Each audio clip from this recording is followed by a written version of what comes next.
Here is my intro theme, if I had one, but I don't. Welcome back to MTV, and as you can see, we're not in game today, because we've had a raid break and a Mythic Plus break and a just everything break, because you know what?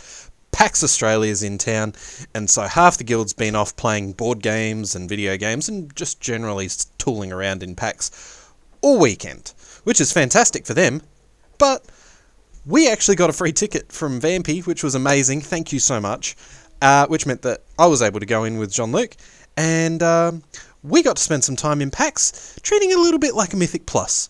So, you know the format. Speed up for the boring bits, slow down for the interesting bits, and watch us be scrubbed here.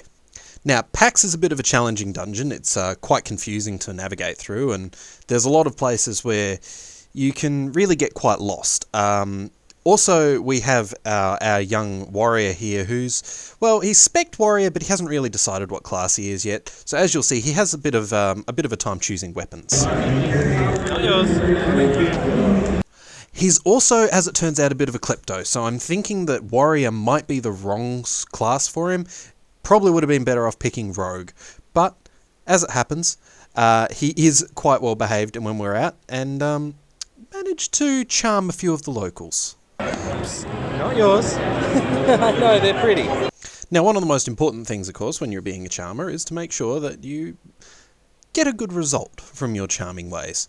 And as it happens here, we have our first epic offhand. Oh, thank you guys so much. What do we say? What do we say? Do we say thank you? However, moments like what's coming up remind me that actually, yeah, warrior probably is the correct class because he is just as much of a terrible runaway pulling tank as I am.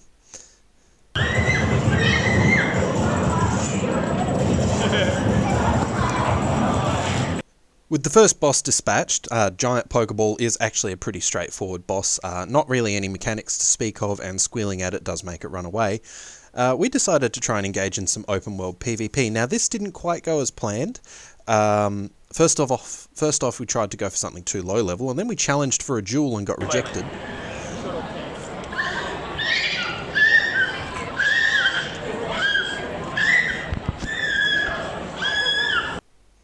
And one of the most important things about keeping a hold of your loot is making sure you don't accidentally vendor it or lose it.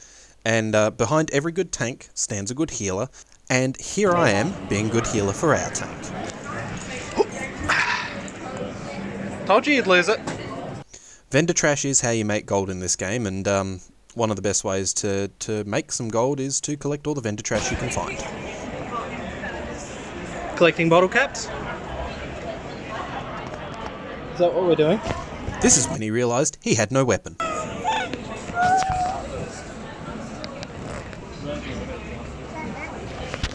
But it wasn't long before the inevitable happened.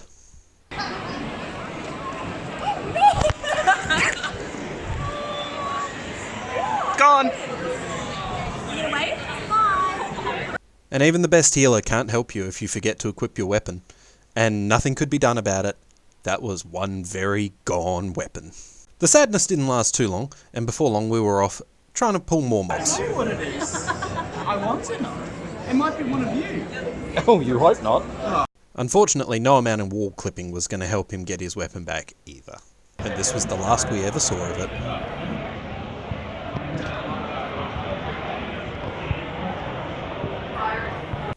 Now, obviously, one of the key things about this this particular dungeon is that there is a lot of trash, like immense amounts, and the most important thing is deciding where you're going to pull appropriately and how you're going to use terrain appropriately. Unfortunately, they've fixed a lot of the terrain bugs in this game. But, like any good tank, he has an absolute obsession with stairs.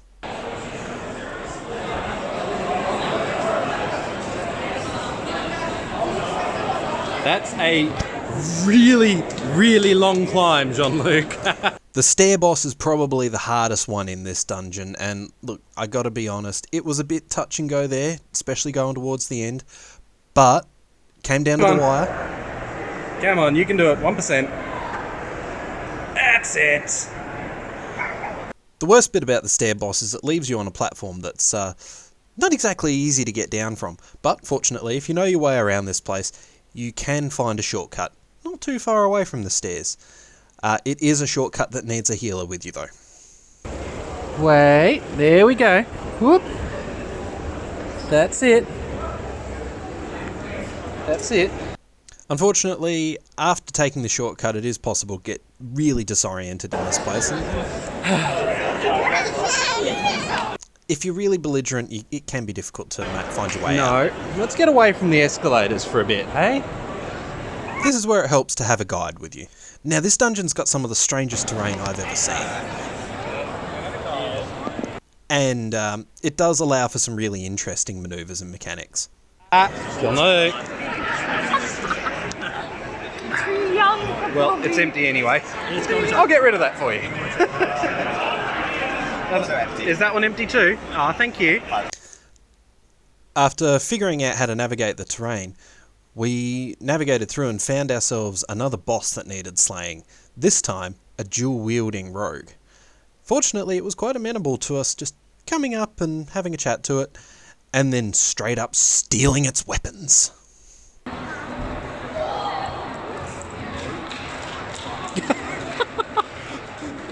Were you going to ask, Jean-Luc? Now, as I said, obviously he hasn't quite figured out what class he's playing yet. We've set him for warrior as just kind of a baseline, you know, can wield everything, can equip most stuff. Obviously, these are not his preferred weapons of choice, and turns out he's not actually capable of holding them.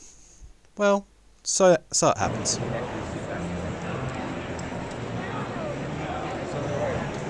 We did find a friendly mage to put down a snack table, though. No, Jean-Luc. That is not yours. Does he want some? He probably does. He's allowed some, but... Oh, you can have some. Oh, look at this. Jean-Luc. Oh, thank you. Oh, no worries. With his mana fully restored and his HP fully restored, this was a tank that was ready to go off and pull some more. First thing he did though, go off into completely the wrong corner and pull completely the wrong thing.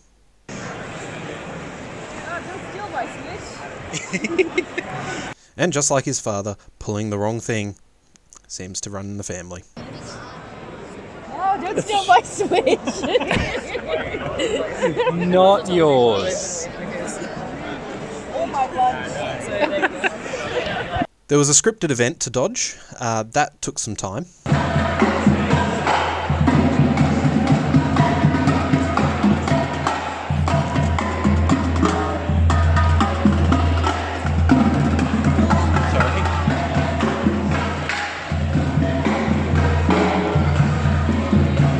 After some consideration, though, we did manage to plough through the event nice and carefully. The biggest problem was at this point we're still got no friggin' idea where we're going, completely lost. But we did manage to find another encounter. This one, another rogue with another pair of boomsticks. I think at this point we can agree. He likes his beating sticks. Really likes his beating sticks. Jean-Luc? He's very brazen. That's okay. You only get away with that because you're adorable and tiny. If I did that, I'd get biffed in the head. No, I mean, really likes his beating sticks. Jean-Luc? You sure? Okay.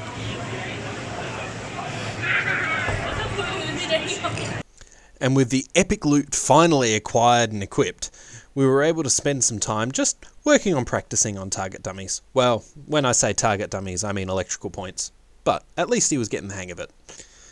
Now, by this point, the timer was starting to run a bit tight. Obviously, we weren't going to be completing this dungeon in time. But that's alright. The whole point here was a learning exercise and just to sort of figure out how it worked. Mostly, we just needed to figure out what spec we're even going to run. And it turned out, rogue, warrior, still wrong. We want to go hunter. Scout?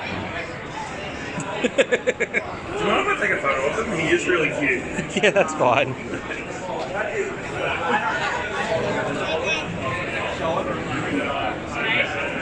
He's currently trying to figure out what class he's going to play. He's been through dual wielding. He's now a hunter. John Luke, that is not yours. That is not yours.